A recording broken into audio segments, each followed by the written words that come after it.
തൃശൂരിൽ KSRTC ബസ്സിൽ യുവതി പ്രസവിച്ചു. ആശുപത്രിയിലേക്ക് പോകും വഴിയാണ് പേരാമംഗലത്ത് വെച്ച് യുവതി പ്രസവിച്ചത്. വേദന കൂടിയതോടെ ഡോക്ടറും നഴ്സും എത്തി KSRTC ബസ്സിലെത്തി പ്രസവ ശുശ്രൂഷ നടത്തി.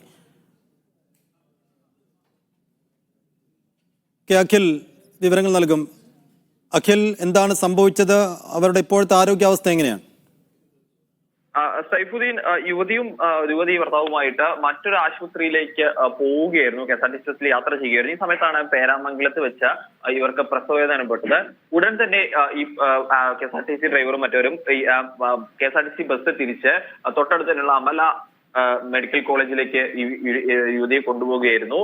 തുടർന്ന് ഡോക്ടറും ഈ എമർജൻസി വിഭാഗത്തിൽ എത്തിച്ച ബസ്സിൽ കയറി ഡോക്ടറും നഴ്സും ബസ്സിനകത്ത് കയറി ബസ്സിനകത്ത് വെച്ചാണ് യുവതിയുടെ പ്രസവം നടന്നതെന്നാണ് അറിയാൻ സാധിക്കുന്നത്.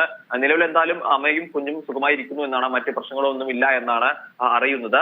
ഈ പ്രസവം നടന്നതിന് ശേഷം തന്നെ, അതായത് ഈ പേരാമംഗലത്ത് പ്രസവം നടത്തി തിരികെ ഇവര് ആശുപത്രിയിൽ എത്തിയ ശേഷം ബസ് അതിന്റെ യാത്ര വീണ്ടും തുറന്നു എന്നുള്ളതാണ് വളരെ മാതൃകാപരമായ ഒരു കാര്യം തന്നെയാണ്. കാരണം പ്രസവവേദന യാത്ര ചെയ്യുമ്പോൾ പ്രസവവേദന എടുത്ത രണ്ടുപേരെ ഉടൻ തന്നെ അവർ ആശുപത്രിയിരിക്കുന്നു, അമ്മയും കുഞ്ഞും സുഖമായിരിക്കുന്നു എന്ന് പറയുമ്പോൾ അത് വളരെ ആശ്വാസം നൽകുന്ന, അല്ലെങ്കിൽ ഒരു നല്ലൊരു മനസ്സിന്റെ ഉടമകളുടെ ഒരു കാഴ്ച തന്നെയാണ് നമുക്ക് എന്തായാലും സമ്മാനിക്കുന്നത്. എണ്ണിപ്പറയും ഓരോ വോട്ടും. June 4 media 1-നൊപ്പം.